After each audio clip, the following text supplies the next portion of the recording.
Lucky, Simona और कुमारी जब बाकी लोगों के साथ में बैठकर सेरेमनी देख रहे थे तो इतने में अब्बास और श्रेया भी वहां पर आ गए। अब्बास ने लकी के खिलाफ लोगों को भड़काना शुरू कर दिया और वो उन्हें बाहर कर देने के लिए लोगों को 50,000 रुपए तक देने के लिए तैयार था। बाकी सब लोग भी लकी की तरफ बढ़ रहे थे कि तभी अभिलाष वहां पर आ गया। असल में बारन का कोई राजा था जो वहां आया था, लेकिन उसके साथ में कोई ट्रांसलेटर नहीं था। जैसे ही कुमारी ने उसे देखा तो वो पहचान गई कि ये तो बारन का राजा था।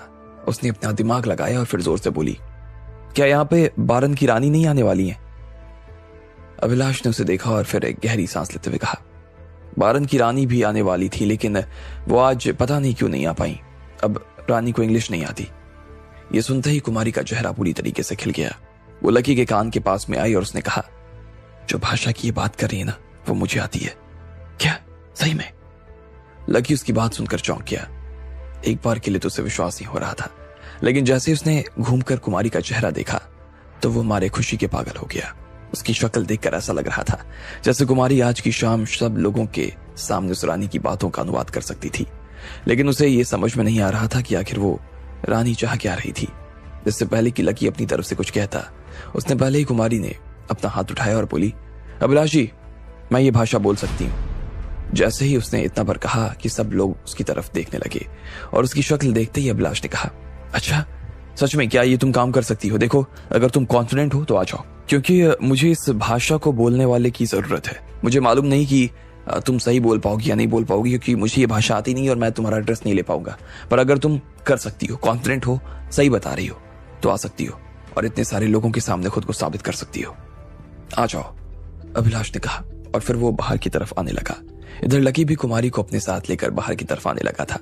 इसके बाद तीनों जैसे ही बाहर की तरफ आने लगे कि इतने में पीछे से श्रेया ने कहा, अभिलाष सर, ये लड़का आपसे झूठ बोल रहा है। मैं इस लड़के के साथ पढ़ी हूं और मैं इसे अच्छे से जानती हूं, और मैं ये भी जानती हूं ना कि ये काम कर पाना इस आदमी के बस की बात नहीं है, श्रेया ने कहा और लकी की तरफ घूरते हुए देखने लगी।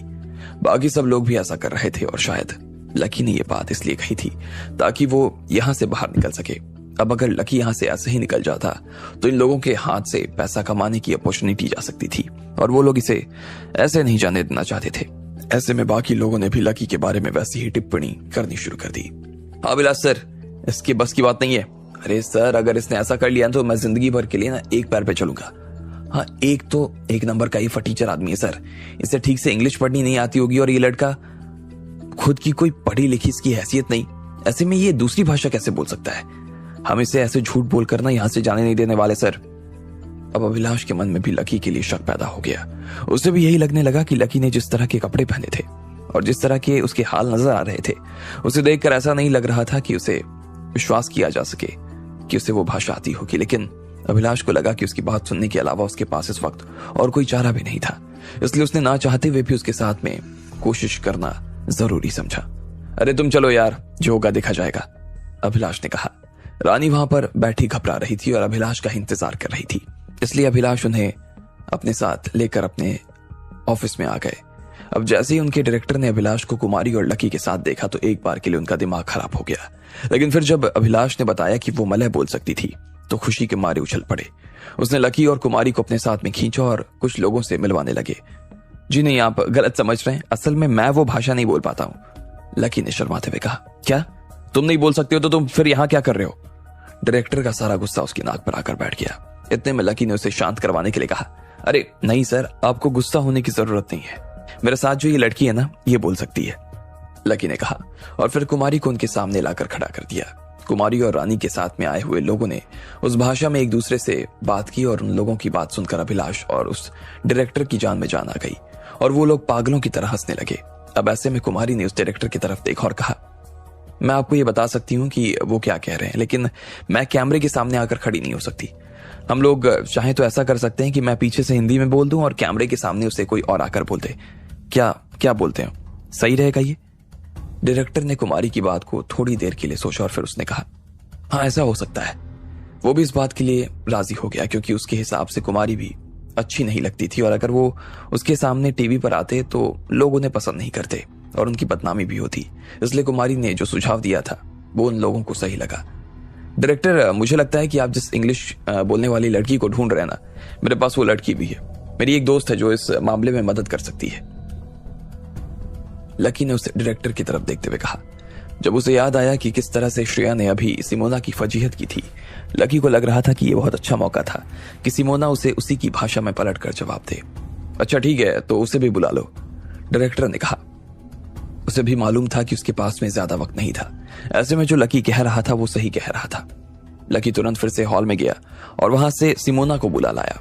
उन दोनों ने फिर से अपने कपड़े बदले और थोड़ा सा मेकअप करके स्टेज पर पहुंच गए। इधर कुमारी ने भी मैस्कॉट के कपड़े पहन लिए थे ताकि उसका चेहरा लोगों के सामने ना पाए। उसने किसी शेर के जैसे कपड़े पहने थे। थोड़ी ही देर के बाद वो राजा अपने भाषण देने के लिए आ गया और डायरेक्टर ने अपने लोगों को बोल दिया कि वो लकी और उसके लोगों को राजा के पास जाकर खड़ा कर दे। जब लकी वहां पहुंचा तो दंग रह गया। उन दोनों लड़कियों के पीछे रहने में लकी को भी बहुत मजा आ रहा था। वो अपने आप में बहुत खुश महसूस कर रहा था। ढेर सारे लोगों के बड़े बड़े नेता और राजा वहां पर खड़े थे और लकी उन्हें बस देखे जा रहा था। उससे विश्वास नहीं हो रहा था कि वो जो देख रहा था क्या वो सच था या नहीं। होस्ट ने एक नेता का भाषण खत्म हो जाने के बाद उस राजा को स्टेज पर बुला लिया। जैसे ही उसका नाम आया तो सब लोगों ने पागलों की तरह तालियां बजानी शुरू कर दी। अपना नाम सुनते ही वो राजा खड़ा हो गया। लकी और सिमोना उसे देखकर थोड़ा सा हिच गए। कुमारी, जिसने शेर के जैसे कपड़े पहने थे, उसने धीरे से लकी को हाथ लगा दिया। इतने में लकी ने भी उसकी बात का जवाब दिया। राजा पोडियम पर आया और उसने भाषण शुरू किया। वो जब बोल रहा था तो लोगों की नजर उसके ऊपर से हटी नहीं रही थी। सब लोग उसकी भारी सी आवाज और दमदार भाषण के मुरीद हो चुके थे, लेकिन क्योंकि वो अपनी भाषण में बात कर रहा था इसलिए कोई भी उसकी बात समझ नहीं पा रहा था। लकी जो कि पीछे खड़ा था, उससे कुमारी की आवाज आनी शुरू हो गई। नमस्कार, मैं यहाँ आपके देश भारत आकर बहुत खुश महसूस कर रहा हूँ। लकी ने इधर से कुमारी द्वारा कही गई इस लाइन को हिंदी में अनुवाद करके दोहरा दिया। साथ ही सिमोना ने दूसरी तरफ उसे इंग्लिश में दोहरा दिया। जैसे ही लोगों ने उस लाइन को सुना तो उन्हें खुशी महसूस होने लगी और उन्होंने जोरदार तालियां बजानी शुरू कर दी। उनकी तालियां सुनते ही लकी और सिमोना की जान में जान आई। अब वो खुद भी बहुत ध्यान से सुन रहे थे कि वो राजा क्या कह रहा था। धीरे धीरे कुमारी की मदद से लकी और सिमोना ने उनके भाषण की भाषा बदलकर लोगों तक पहुंचाना शुरू कर दिया और उनका काम सच में काफी अच्छा लग रहा था। इधर हॉल में जैसे ही लोगों ने देखा कि अब लकी और सिमोना टीवी पर आए हुए थे तो सब लोगों के होश उड़ गए। उन्हें इस बात पर विश्वास ही नहीं हो रहा था कि जो लोग देख रहे थे वो सच था। श्रेया की आंखें तो खुली की खुली रह गई थी और अब उन्हें चाहकर भी वो बंद नहीं कर पा रही थी। उसे समझ नहीं आ रहा था कि ये जो हो रहा था ये कैसे हो रहा था और बस वो किसी बुद्ध की तरह टीवी को देखे जा रही थी। जब तक लकी ने अपना मुंह नहीं खोला था तब तक श्रेया को विश्वास नहीं हुआ कि वो मलय भी बोल सकता था, लेकिन जैसे ही उसने मलय बोला श्रेया का मुंह तो खुला का खुला रह गया। लेकिन उसमें भी एक चीज पकड़ ली थी। जैसे ही राजा अपनी बात खत्म कर रहा था उसके तुरंत बाद लकी उसे हिंदी में नहीं बदल पा रहा था। उसे थोड़ी देर लग रही थी और श्रेया के हिसाब से ये पूरे देश के लिए एक शर्मनाक बात थी। न सिर्फ भारत के लिए बल्कि ये पूरे दुनिया के लिए शर्मनाक था। उसे तो यहां तक लगने लगा कि इस चीज का असर दोनों देशों के रिश्ते पर भी पड़ सकता था। श्रेया के हिसाब से ये जो कुछ हो रहा था ये किसी गुनाह से कम नहीं था और जैसे ही उसे ये पता चला तो वो अपने दिल में हंसने लगी। उसके हिसाब से इस दुनिया में आज तक उसने लकी से बड़ा और कोई बेवकूफ नहीं देखा और उसकी बेवकूफी में सिमोना भी उसका साथ दे रही थी। ये बात श्रेया को और ज्यादा खल रही थी। श्रेया ने अपने मन में पूरी रूपरेखा बना ली थी जिसके जरिए वो सिमोना और लकी को जेल भिजवा देने वाली थी। लेकिन जब बाकी लोगों ने देखा कि लकी उस राजा की भाषा का अनुवाद कर रहा था तो उनके कान खुले के खुले रह गए। सब लोग ये देखकर आपस में बात कर रहे थे कि तभी श्रेया का शरीर सुन पड़ गया। जब उसने लोगों से बात करते सुना कि सच में लकी ही उसकी भाषा का अनुवाद कर रहा था तो एक बार के लिए उसे लगा कि क्या सच में लकी ही उसकी भाषा का अनुवाद कर रहा था। उसे कुछ समझ नहीं आ रहा था, ऐसा आखिर कैसे हो सकता था। उसने ये भाषा कब सीख ली? वो तो उसे इतने सालों से जानती थी और उसे देखकर तो उसे कभी नहीं लगा कि वो उस भाषा को सीख सकता था।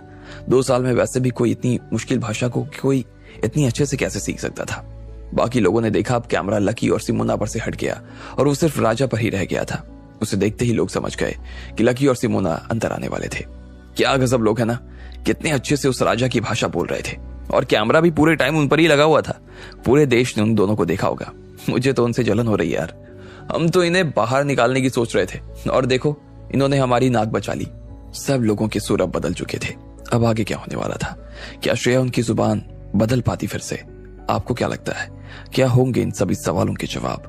कमेंट बॉक्स में कमेंट करके हमें जरूर बताएं और सभी सवालों के जवाब को जानने के लिए सुनते रहिए इंस्टा मिलियनेयर सिर्फ पॉकेट एफएम पर।